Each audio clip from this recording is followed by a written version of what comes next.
Hola gente, somos de la revista Fan Complex. Y en esta ocasión venimos a hablarles sobre Spider-Man para darle continuidad a nuestro tema de portada de este mes. Con ustedes, parte del equipo editor, Mr. White y Tao Quiroz. Y vamos a hablar un poco sobre las diferentes producciones del Hombre Araña, tanto las producciones animadas de los 70s, 80s y 90s, como las cinematográficas de Sam Raimi y la actual de Mark Webb. Sin dejar de lado el impacto cultural sobre esta generación del arácnido más famoso de todos. Y ahora empezamos.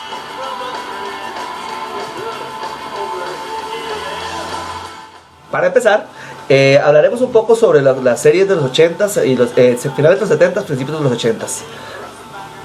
Bueno, sobre esa época sinceramente yo no recuerdo como mucho, ¿verdad? Yo soy de final de los 80s, pero sí recuerdo haber visto algunos capítulos de la serie que era Real Action, ¿verdad? Que la telaraña era como una malla negra que el man tiraba por las manos. Una red legítimamente. Sí recuerdo haber visto mucho de la serie animada, de la que hoy todo el mundo se burla, ¿verdad? Y Spider-Man es como muy amaneradito y la vara. Como muy amaneradito, no, es sumamente amanerado. pero sí me acuerdo haberla visto y me acuerdo que me gustaba mucho. De la serie de en Real, ¿verdad? Con gente de Real. Yo me acuerdo mi ilusión de pequeño, ¿verdad? Yo decía, uy, la serie de Spider-Man, ahora sí ya comenzó.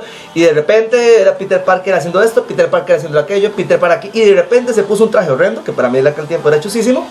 Y bueno, salía 5 minutos con el traje, hacía algo más o menos maravilloso y ahí se acaba el capítulo. Sí, la serie era Peter Parker y Spider-Man chiquitito. Exacto, o sea, un pequeño resumen de la vida de Spider-Man.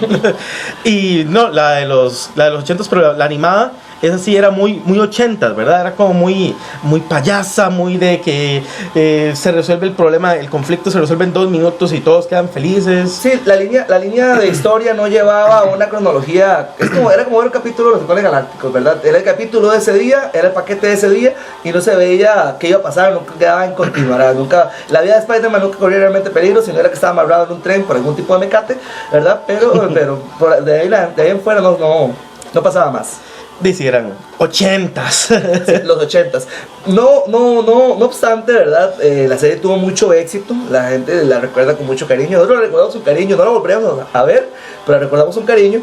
Y poca gente se recuerda. Tal vez la gente asocia, porque es un recuerdo viejo, que la serie era parte de lo mismo. Pero en los 80s hubo otra fábula de Spider-Man en la que aparecía él, pero esta vez con Nova ¿cómo se llamaba? Iceman, correcto, pero la chica se llamaba Supernova o era Estrella Caliente, una cosa por el estilo. Era el poder del fuego.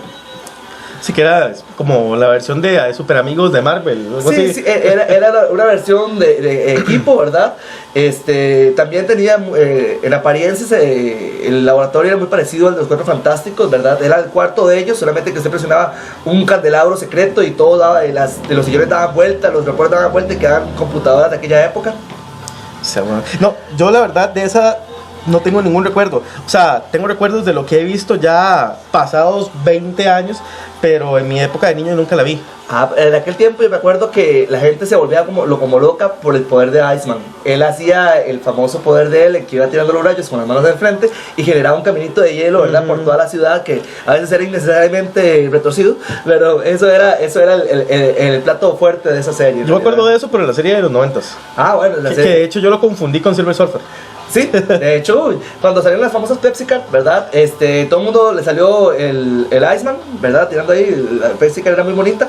Y todo el mundo, mira, tengo el deslizador plateado, al Silver Surfer, como lo quieran llamar. Y era vacilón porque ahí nunca mencionaron nada de los X-Men, o sea, era Iceman solito. Ajá, era Iceman solito, es más, es como las películas modernas de la gente de Marvel, ¿verdad? Que no pueden decir la palabra mutantes, no existe, esa palabra es un tabú, ¿verdad? Son especiales. Son especiales, sí. La era de los milagros, dicen ellos, ¿verdad? Ahora entramos un poquito más a los 90s, ¿verdad? No se puede hablar tanto de las series viejas porque, como les dijimos, no eran tan profundas, no recababan tanto en el personaje y en su manera de ser, sino simplemente en la aventura del día. Sí, no había como mucha narrativa ni desarrollo de personaje, sino que se trataba eran series que en ese momento no se tomaban tan en serio como ahora la historia, sino que nada más su función era entretener a los chiquitos un ratito y vender juguetes, nada más. Es correcto. Y toda la mercadotecnia, ¿verdad? No solamente juguetes, camisas y peluches y demás, porque en aquel tiempo estaban de moda los peluches de Spider-Man. Yo tuve uno. Ok, y las pijamas. Pero bueno, en los 90s, ¿verdad? Ya tenemos un producto de mayor calidad acá en Costa Rica pues empezaron a pasarlo en las mañanas de los sábados y los domingos, y creo que nadie se los perdía, ¿verdad? Era una serie sumamente llamativa, sumamente interesante.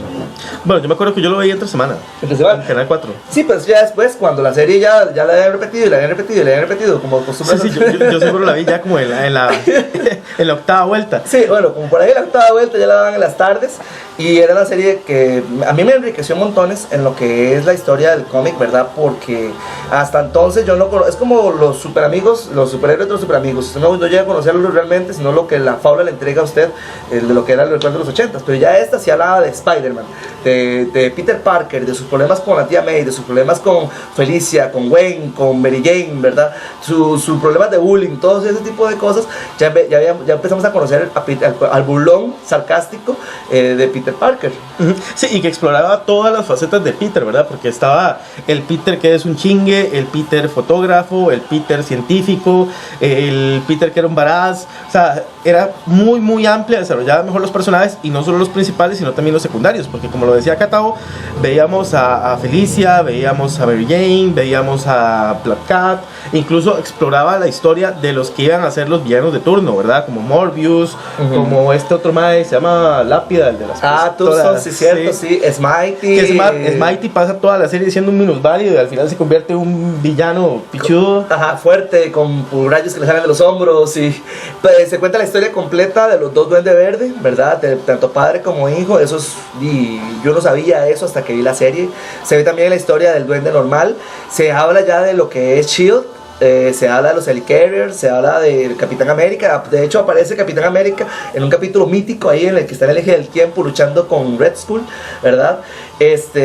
Realmente la serie expandió para la gente que solo conocíamos el lado televisivo de estos superhéroes, ¿verdad? Del universo Marvel de una manera increíble. Había muchas participaciones. Yo me acuerdo el capítulo que sale de X-Men. Yo me acuerdo el capítulo de Punisher. De Punisher. Y la Punisher, el mae lo ridiculiza a más no poder, porque el mae lo paraliza con las telarañas, y el mae dice: la próxima vez utilizaré fuerza letal. Y Spider-Man: utilizarás fuerza letal, qué miedo, y no sé qué, y le tira telaraña en la jeta. El mae lo deja por el suelo. Sí, no, ya Punisher ya venía decayendo, ya venía en detrimento de sus capacidades, ¿verdad? Ahorita ese mae no tiene capacidades, es un puto marín nada más. Sí, exactamente. Pero bueno, otras participaciones importantes que serían como abriendo ya lo que es la pauta de lo que fue el cine de superhéroes, fue la de Blade. Muchos no saben, pero Blade, el de Wesley Snipes, el sobreactuado Wesley Snipes, ¿verdad?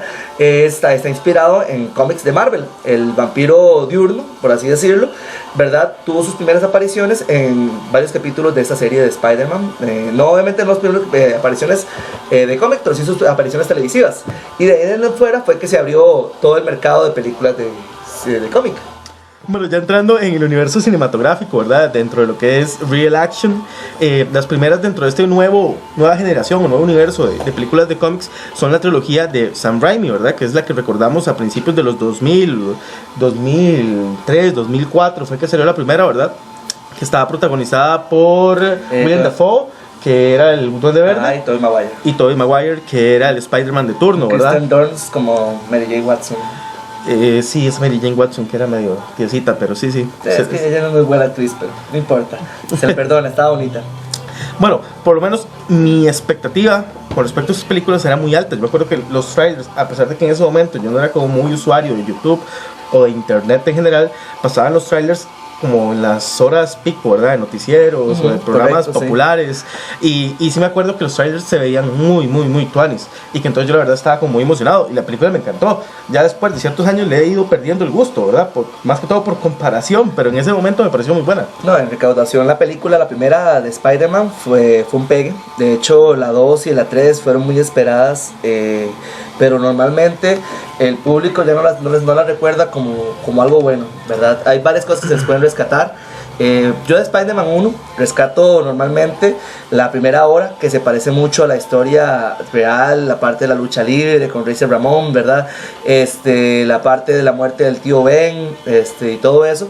Venía a recordarme la fábula, venía a recordarme los cómics, venía a recordarme todo, pero ya después empiezan a haber ciertos cambios que se ve ahí la mano de Sam Raimi, ¿verdad? Que definitivamente no estaban mejorando en absoluto el personaje, sino que estaban arruinando mucho de lo que uno ama del personaje. Y la actuación de Tobey Maguire, honestamente, para mí él nunca fue Peter Parker, ¿verdad? Sí, bueno, para mí las mayores fallas de la trilogía en general son de la parte de dirección y de guión. O sea, que es donde se ve la mano de Raimi. Para mí, uno de los directores que junto con Michael Bay deberían dedicarse a hacer videos de música. No deberían volver a hacer una película en su puta vida. Raimi es muy admirado porque él trata de rescatar el estilo de los 40s y 50s en el cine de terror. Por ejemplo, Arrástrame al infierno, ¿verdad? Tiene unas escenas ahí que ahorita se consideran ridículas, pero que la gente conocedora de cine dijo, mira, es igual a las películas de terror de Nosferatu y todo ese tipo de cosas. Bueno, eso es una película mucho más vieja, pero era ese estilo de mujeres gritando frente a la cámara. Ustedes ven Spider-Man 2, en el que mucha gente admira la actuación de Alfred Molina como el Doctor Octopus, ¿verdad? Supuestamente fue muy completo. La película realmente se va muy rápido, es la más ligera de las tres, ¿verdad? Mejora muchísimo. Ustedes van a ver muchas veces a Tía May o a una mujer dentro de un edificio gritando frente a la cámara, haciendo un grito como de Dios, Dios, ahí viene el hombre lobo, me va a matar. Viendo a la cámara, ¿verdad? Al mejor estilo de telenovela de Televisa, ¿verdad? Exacto, entonces mucha gente sí le gustó eso. Yo esperaba ver a Spider-Man volando mecos, ¿verdad? Dándose de golpes, haciendo acción, utilizando su ingenio contra los diálogos también muy ingeniosos del Doctor Octopus, y no pudimos obtener eso, ¿verdad? No, sin embargo, la 2 a mí me parece que es la mejor de la trilogía, ¿verdad? No, es la más rescatable. Sí, tiene escenas pues, bastante memorables, como la del mae deteniendo el tren, ¿verdad? Casi partiéndose en dos. Pero viene el tipo y se le ocurre quitarse la máscara, sí, como si no supiéramos que la identidad secreta de Spider-Man, sí, es lo más importante. Es lo más valioso que tiene, sí, eso fue un mega fail. Ese fue el que todo el mundo detestó, pero igual, ya si hablamos de diseño de personajes, me gustó mucho más el Doctor Octopus que el Duende Verde con su máscara de Halloween de plástico, ¿verdad, Brenda? Entonces, sí, hay una gran mejora. Ya cuando llegamos a la 3, cuando uno piensa ahí todo se fue al piso. No, a mí me pasó algo curioso. Esa película, cuando yo la vi en cine, me impactó, me encantó. Que chiva Venom. Este tipo fue muy bueno, Eddie Brooke, no me acuerdo el nombre del actor en sus momentos, ¿verdad? Todo fue muy tuanes, hasta que Spider-Man empieza a correr con una bandera de Estados Unidos atrás y yo me quedé, algo que no me está encajando. Ya después se pone a bailar con el peinado de emo y todo se fue realmente a la porra. La película es pésima, no pudieron manejar la cantidad de personajes que tenían al nuevo Duende Verde, a Sandman para haciéndole el tributo de ser el primer villano de Spider-Man, ¿verdad? Y tenían a un Venom que lo metieron, yo creo que más que todo porque la gente lo pedía, que porque debería estar en la historia. Porque Venom es increíble, pero es un Venom muy pequeñito, que inclusive es más pequeño que Spider-Man, y le falta el factor más importante, nunca saca la lengua, ¿verdad? O sea, un Venom que no saca la lengua es como un Superman que no tiene calzoncillos. Mira, ya hay uno. Pero no importa, la cuestión es que las de Raimi serán recordadas, o más bien serán olvidadas. A mí me parece que pueden ser recordadas porque son como el primer paso de toda una ola, casi tsunami gigante en el que estamos ahora, ¿verdad? Que es el cine basado en cómics, ¿verdad? Que en ese momento, como dijimos anteriormente, casi que lo único que había era Blade. Que el 90% de la gente que vio Blade no sabía que era un cómic. Sí. O Estela de Shaquille O'Neal, ¿verdad? Que era basada eso no existió. Es tal vez considerada la peor película de cómics de la historia, pero es más o menos de los 90 y está inspirada en un personaje de Superman, ¿verdad? De la saga de Superman. Entonces es curioso.